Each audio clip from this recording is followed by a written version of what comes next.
Hello and welcome to this episode of In the News, where we talk about stories that are making headlines and how they relate to mental health and wellness.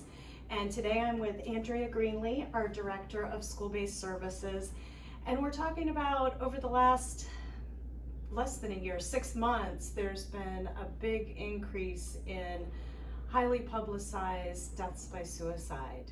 And so we want to talk about that a little bit today and what we're seeing. Yeah. I mean, these are people who seemingly have it all, have Yes. everything going for them. Have stuff to look forward to, and that's the concern is, for me, the trends are changing because typically it's men. Mhm. Typically you look for signs like, do they have a recent breakup? Are there financial problems? And what's so shocking to me is these are aspiring athletes and famous people who have what it seems like a perfect world, Mhm. and yet it's not enough. Right. And all the usual signs that we look for are starting to shift. And these are athletes, how many? Five since March, I believe, with NCAA. promising careers. Right.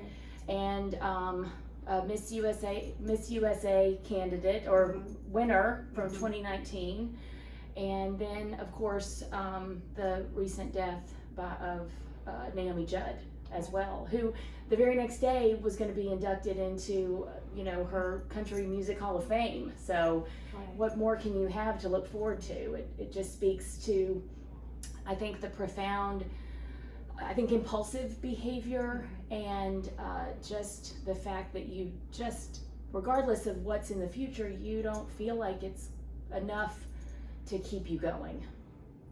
And a recent U.S. Surgeon General's report is showing that since the pandemic began, and even over the last year,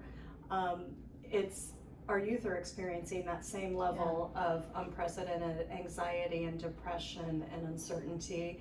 And also reporting that in 2021, U.S. emergency room visits for suspected suicide attempts were 51% higher in adolescent girls. So Yeah. that goes back to that we're really seeing it more on the female population than ever before. Yep, and it's the third cause of death in Florida for ages 10 through 24.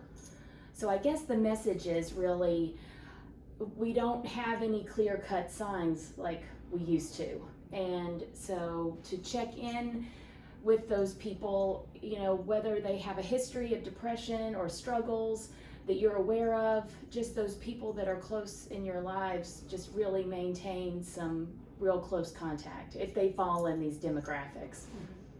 And even if they're not, I mean, like the examples of the athletes in the entertainment industry seemingly had it all. Yeah. So really checking in With everybody. even if they aren't showing the any symptoms. Yes. Okay. Yes, and maybe more so. Mm-hmm.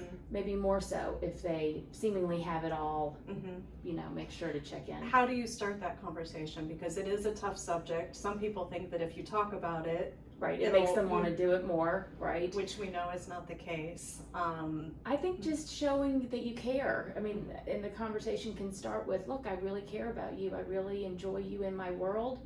And I've made a pledge to check in on those people that I love, to let them know I'm here. Mm-hmm. And if there's anything I can do, please, I'm here. But we have to close the gap between, because I do feel like it's just such an impulsive act. And to encourage people to reach out to organizations like 211, Yes. who are there to support And when give someone resources. is in a crisis. And you can visit our website at tykesandteens.org as well. Yes.